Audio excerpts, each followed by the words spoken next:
bunga ko man lang sigawan ko yung hayop na yan. Pinayagan ninyo, nagbabuyin ng Pangulong Duterte, nagaganon-ganon dong hayop na yan. Dapat pinalunok nyo yung standee ni Pangulong Duterte. Pinayagan yung bastusin kayo sa teritoryo nyo. Kung teritoryo ko ang Duterte Street at nandoon ako sa presensya niya, do or die, susungalingalin ko yung putang ng matandang yun. Pambabastos yun. Pinasok kayo sa sarili nyong bahay. Tama ba ako, mga palangga? Teritoryo natin yon. Pumasok sila doon. The moment na pumasok sila, trespassing sila, nanggulo sila. Sino nag-allow? Bakit pumasok yung walde na yon? Nagigil ako nung nakita ko yung litrato ng hayop na yon. Sino ang nag-allow? Bakit kayo nagpapasok ng NPA dyan? Wala bang, akala ko ba matatapang tayo mga Bisaya? Hindi ako nagyabang-yabang dito. O nakita ko yun, pisatin ko itlog ng putang inang matandang yun. NPA makakaliwang grupo. O, pinayagan yung basusin ng Pangulo sa pamamahay natin dyan sa Duterte Street. Sige nga, kaya sabi ko sa inyo, nagkamali ba tayo? Bangag, Alpotera, infiltrated na tayo. Look at the event now. May mga tao, pero hindi katulad yung sobrang nagkakumayaw sila kay Inday Sara. Dahil sobrang pagsusuporta nila kay Pangulong Duterte. Pero yung babastusin nila, hindi ako nagsasalita. Ay, hindi ako nagyayabang dito. The moment na approach mo ako, provoke mo sa akin, patay kong patay ito. Mamatay na tayong dalawa, ikaw mapatay ko. Ganun lang naman yun eh. It's either ako mapatay mo o ikaw mapatay ko. Papasukin mo ako sa teritoryo ko. Ang babastos yun kay Pangulong Duterte. Sa atin, pinasok kayo dyan. Wala man lang isang Bisaya dyan. Habi na ako, isugta, may isugta. Nga naman, ni isa walang nag-aklas sa inyo dyan. Gawin nyo yan, na nandyan ako, ng kahit sino dyan na maganon-ganon. Pipisitin ko talaga yung itlog dyan or duraan kita, NPA ka. Kasi atin yun. I-meaning, wala silang karapatan mambastos. Atin yun, hindi yun sa kanila. O, ano yan? Infiltrated na tayo. Kasi wala ni isang matapang doon na nagtanggol kay Pangulong Duterte. Nakita nyo ang nangyayari kay Pangulong Duterte, nasa loob na, pinapayagan nyo pang bastusin, na harap-harapat. Asan ang tapang ng Bisaya? Nasaan? O talawan lang mo? O por ano lang kayo? Para lang kayo sa views, o para lang kayo sa connection, o para lang kayo sa mangga, o para kayo sa kabigaan, o kalputan, o pera-pera. Diba? Nakita nyo ba nung ginangap ako ni Trillanes sa mga grupo niya, yung mga patpatin niyang gwara dito sa LA? Ano sabi ko? Sa kanila, nakaganon sila, nakagangap. Don't ever touch me. The moment na naglapat ang daliri nila sa alindog ko, itatama ko talaga tumput, sasaksak ko talaga sa mga bunganga nila. Sa totoo lang, nag-practice pa naman ako sa sagingan nung bata ako. Eto, papasok talaga to sa kamao, oras na nilapatan mo ang alindog ko, mga palangga. Yan yung sinasabi ko sa inyo. Infiltrated na tayo, pinapabayaan na natin, kayo dyan, na binabastos kayo ng mga makakaliwang grupo. Dapat ang pumunta dyan, mga alerto kayo. Dapat may nagbabantay kung sino ang nagbabastos dyan sa litrato o sa standee ni Pangulong Duterte. Dahil yung standee na yan ay nagre-representa sa pagkatao ni Pangulong Duterte. At kung yan ay inyong pababayaang bastusin na lang ng mga rebelding makakaliwa, ang tanong ko sa inyo, bakit nyo inaalaw yan dyan? Kasi sa presensya ko, hindi ko papayagan yan. Nakabunutin ko lahat ng ngipin ni, ni Lolo, ni Tanda. Sobra pong pambabastos na sa atin, sa Pangulong Duterte, pero nakanganga pa rin kayo. Okay? Now ngayon, kailan na yung timeline ni, ni pangalan nito? Ni Kaufman. Kailan na uli siya magpapile ng interim release dahil po doon, papaabuti na naman ng Pasko ang Pangulong Duterte dyan? Kasi narinig ko, sabi ni Inday, nakiusap si Senator Amy, parang pinaalam niya yata na kung pwede magbisita si Amy sa loob. Diba? Kay Pangulong Duterte. That's another political statement. Kahit bumisita si Amy doon, hindi niya mapapalaya si Pangulong Duterte.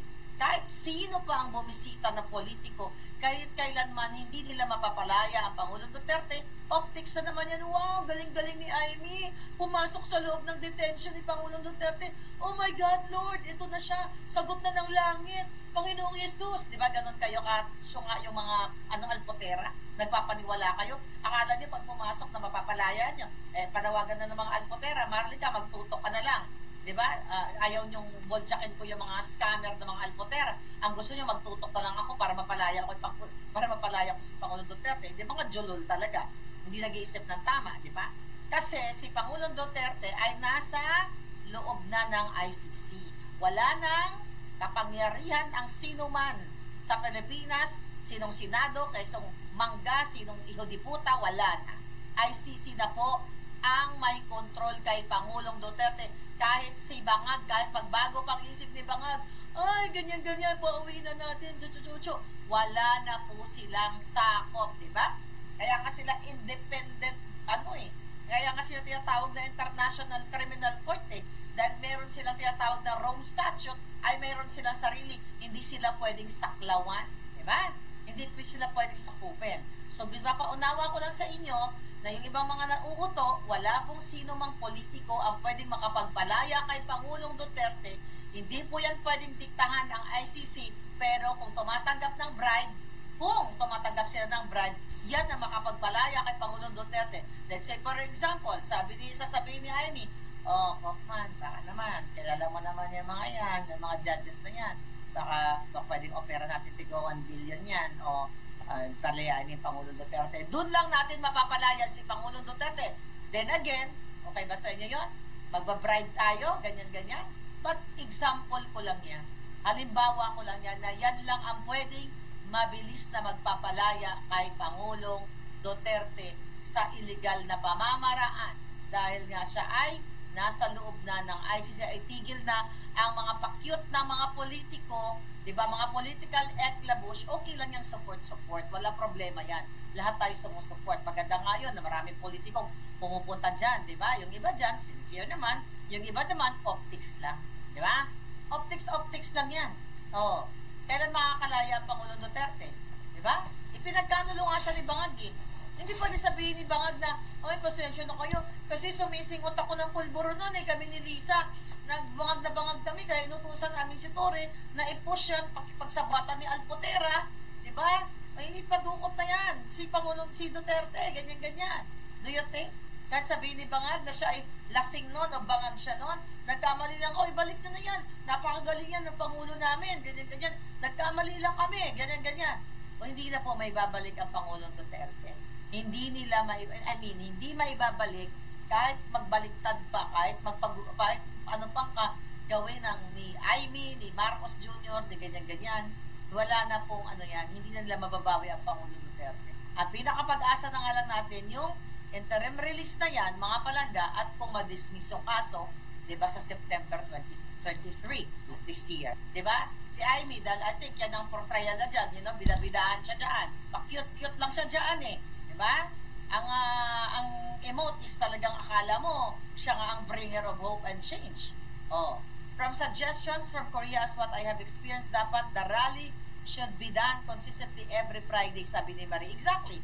On Saturday 5 p.m. to 8 p.m. Tapos mga bases na salya ng release na dapat tulungan. Alam nyo, dapat ang mangunguna dyan, alam mo kung sino?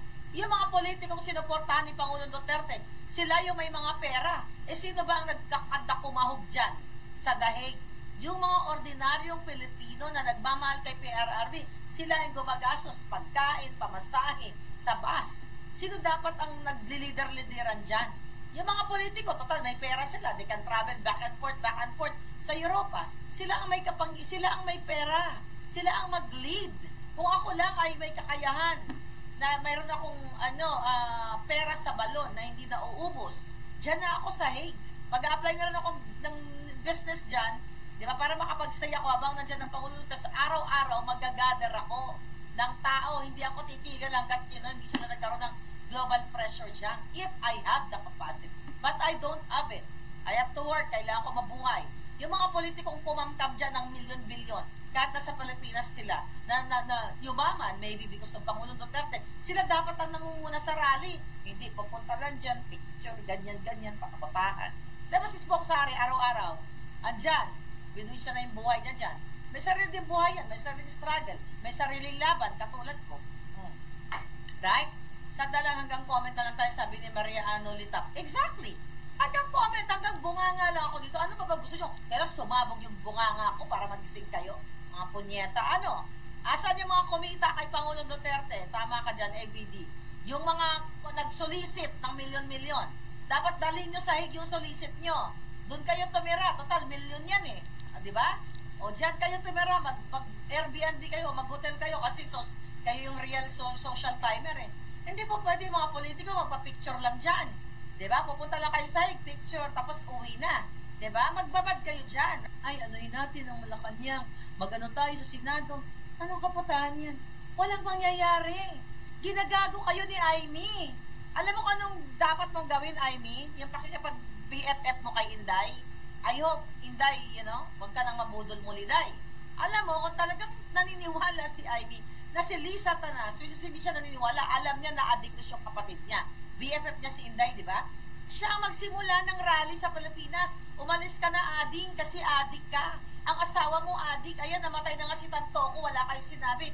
Umalis ka na dyan at si Sara Duterte ang ipalit mo. Kung ako si Aimee Marcos, kung totoong buwisit ako sa kapatid kong addictus, tapos sincere ang pakikipagtigan ko kay Inday, ako maglilid ng rally bilang isang senador. Ako harap din sa kapatid kong ungas na addict. Ginagago lang kayo eh. I don't know. Siyempre ako naman, I respect the strategy ni Inday. Kaya, friend niya yan. Ako lang naman, this is my opinion. Not really opinion. Actually, it's all your freaking opinion.